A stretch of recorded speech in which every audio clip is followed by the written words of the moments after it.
Good morning, afternoon, and evening, climbers. Welcome back to the Merapi podcast, where we maximize energy, rise above, persist, and inspire in the world of health, exercise, and sports. If you're a first-time climber, don't worry. I'm Evita, your host and guide, and I'm thrilled to have you here. Well, today's episode might be a great starting off point, especially for many youngins who watch the show, as we have 4 special guests who got us a first look into the PE class of St. Ursula High School and are gonna tell us about it. Please, welcome in the world-renowned basketball player, Mika. A data analyst from the University of Indonesia, Miss Alin. And an orthopedic doctor, Dr. Stephanie. And last but not least, our brilliant content creator, Grace. Hello! Welcome, everyone. Thank you for being here today. Now, let's get right into it. So, Miss Mika, since you're our resident athlete, I feel it's most befitting if you start us on this hike. Could you share with us what exactly you did with a student of St. Ursula High School? Physical education, or PE, has been a staple of school life for as long as we can remember, and for a good reason. It keeps us active, builds discipline, and challenges our physical limits. St. Ursula High School is no exception. Throughout our time there, we saw the students take on a variety of exercises designed to enhance cardiovascular endurance, coordination, and overall strength. These exercises consisted of the 400-meter run, sit-ups, and skipping. Wow, that sounds intense. I wish I was there to participate with you guys. But what do you think the students can take away from the process? Any personal anecdotes you would like to share? Well, lucky for you, Evita, I can paint you and our climbers at home a picture. It was a sunny day when the students took their first PE test, the 400-meter run, at the school's parking lot where the smooth pavement provided a stable surface for running. Some students took an early lead by sprinting during the first 2 laps, while others paced themselves more strategically, conserving energy for a final push. But in the end, each student tried their best, evident by almost all of them laying down on the ground and out of breath after the test. One student told me, "I think I felt my lungs leave my body. I've never ran so fast in my life," as they laid on the ground heaving. While some other reports, it wasn't too bad, but my regular exercise and morning jogs did help me train. The second test took place in the school gymnasium, where students perform sit-ups, backups, and skipping in rapid succession. For sit-ups and backups, they lay on mattresses, which provided much-needed comfort compared to the hard gymnasium floor. Each student was paired with a partner to count repetitions and keep track of scores. While most students performed well, one particular pair stood out due to their efficient technique. They maintained a steady rhythm, engaged their core properly, and ensured full range of motion after each repetition, maximizing their performance. This approach allowed them to fully benefit from the exercises. Sit-ups strengthen abdominal muscles, backups provide improved lower back stability, and skipping enhance cardiovascular endurance and coordination. Wow, I never liked PE during my school years, but now I wish I was able to witness it. Now, let's move on to interesting statistical analysis of students' performance at St. Ursula High School. Miss Alin, as a data analyst, can you break down the results for us?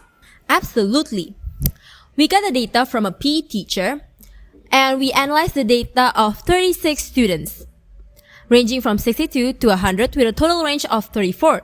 Using Sturge's formula, we grouped the data into 7 class intervals, each with a class width of 6 points. With this, we can create a histogram to visualize the distribution and a frequency polygon to track performance trends over different ranges. It's just like mapping the elevation changes of a hiking trail. These graphs help us see which fitness peaks most students reach and where some may need a little extra climb. Wow, that's really fascinating. Speaking of peaks and a valley, what do the mean, median, and mode scores reveal about the student performance? And how does the standard deviation help us understand these fitness elevation changes? Well, using this table and the coded calculation method, we can analyze the central tendency and variability of the sit-up scores. The mean is 90, representing the average number of sit-ups completed by the students. The median is 90, indicating that half of the students perform above and half below this value, showing a balanced distribution. The mode, which is 91.5, suggests that a notable number of students completed sit-ups around this number. Clearly some overachievers in a bunch. Moving on to the spread of the data. The variance is 66.75, meaning that individual performance showed moderate variation from the mean. The standard deviation, calculated as 8.17, further illustrate the dispersion of scores. A lower standard deviation would indicate that most of the students have performed similarly, but with 8.17, we see a reasonable range of performance, some students exceeding expectation, while others needing more improvement. This analysis helped teachers tailor training programs, ensuring that students at all fitness level continue to develop and excel. Well, they say a journey of 1,000 miles begin with a step. But what if that step could also strengthen your bone? Well, luckily, the doctor is in the house. What do you think is the best exercise for our bones to avoid osteoporosis? Well, in today's technologically driven world, where sedentary habits are becoming increasingly common, the importance of physical activity to promote bone health must not be understated. Running, a high-impact weight-bearing exercise, is known to build stronger bones and may significantly reduce the risk of osteoporosis. This is a condition where the bone density becomes low and also causes your bones to become brittle and fragile. For example, this is a 3D rendition of a healthy bone. Meanwhile, this is a 3D rendition of an osteoporosis bone where you can see there are a lot more holes and it's less dense. By 2010, the incidence of osteoporotic fractures worldwide was recorded to be 6.7 annually among older generations, and this is going to continue to get worse for us younger generations unless we try to do something about it. Therefore, running should be considered an essential part of our fitness because it combats the silent and debilitating disease that is osteoporosis. That's a strong case, quite literally. But every climber needs solid ground to stand on it. Is there any scientific evidence to back this up? Well, to begin with, running actively promotes new bone formations. Bones, as dynamic tissues, are constantly remodeled by the actions of osteoblasts and osteoclasts. The mechanical load of the foot strikes when we run stimulates osteoblast activity, increasing the bone density in weight-bearing areas like the legs, the hips, and also the spine. The process helps counteract age-related bone loss, which typically begin in your late third decades. Additionally, impact stress from running triggers the release of bone growth factors and that further enhance bone formation. Not to mention, improved circulation during running ensures that bones are adequately supplied with essential nutrients like calcium and phosphorus, which are critical for mineralization and repair. And secondly, in addition to being able to do that, running serves as an effective preventive measure against osteoporosis by strengthening your bones and reducing the risk of fractures.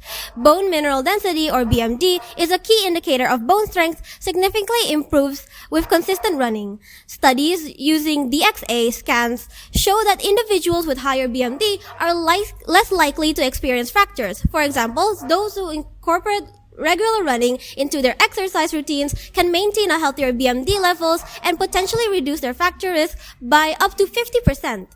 Furthermore, running not only enhances bone density, but also improves balance, coordination, and muscle strength, all of which are essential to preventing falls, which is the main leading cause of osteoporotic fractures. Over time, these benefits contribute to a long-term skeletal health, reducing the likelihood of age-related bone deterioration and mobility issues.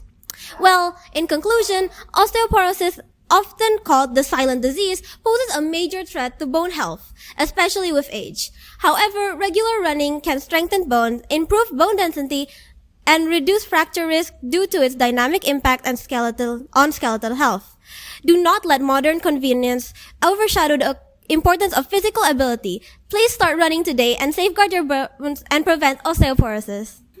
I see. It's unbelievable how much simple exercise such as running can impact the health of our bones. Well, I'm so glad the students are taught from this from a young age. Well, now it's time for our question of the day segment, where we take a question from one of our fellow climbers at St. Ursula, Jakarta. Today's question is, what techniques help create a visually compelling scene in a film and theater? Well, Grace, would you take this away?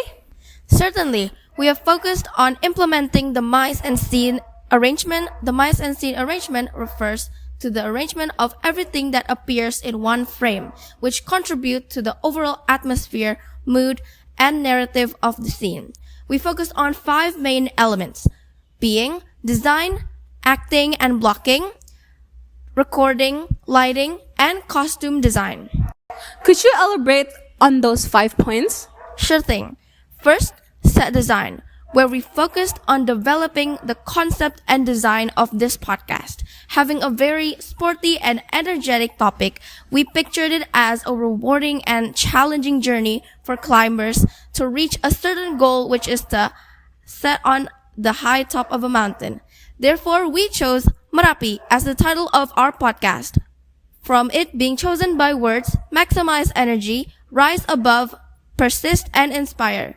We've also added supporting props, which we can see around this podcast setting. First being a 3D design of a bone for Dr. Stephanie that shows a healthy bone on one side and the other side of an osteoporotic bone. Second, we made a 2D cardboard cutout of a mountain and a podcast logo that correlates with our title, Merapi, with a hiking theme. And there's also common fitness tools surrounded around the area, such as basketball, water bottles, and shoes that shows the correlation with our sporty topic. We also have this vibrant background to show really high attention and vibrant theme. Next is acting and blocking, where we adjust our characters' personality based on their persona. For example, where Evita in the beginning, as the moderator, she added some phrases saying like a journey begins with a single step. We wanted to relate with the audience and wanted to be a bit more reliable, a bit more down to earth with everyone. And the next are the recording of the podcast, where we adjust the lighting with our room that faces the sunlight to maximize the lighting. And we also implemented the eye level angle to make sure that our audience feel like they're also in the room with us. We wanted to make a comforting environment for them so they also feel like they actively participate in our discussion. Alright, next is our costumes, which makes our characters stick out. First, we can see Mika using a basketball jersey representing an athlete. Next, there's Stephanie as an orthopedic doctor wearing a white coat, and Alin using a formal wear representing a data analyst. We can also see Efit using a full school uniform, and me myself as a content director using a casual outfit. And that brings us to the end of today's episode. Just like every great climb relies on careful planning, strong execution, and a clear vision. From analyzing athletic performance to breaking down cinematic techniques, we've explored how structure and strategy shape both movement and meaning. Keep pushing your limits, keep asking great questions, and as always, enjoy the journey to the summit. Until next time, keep climbing! Goodbye, everyone! Bye.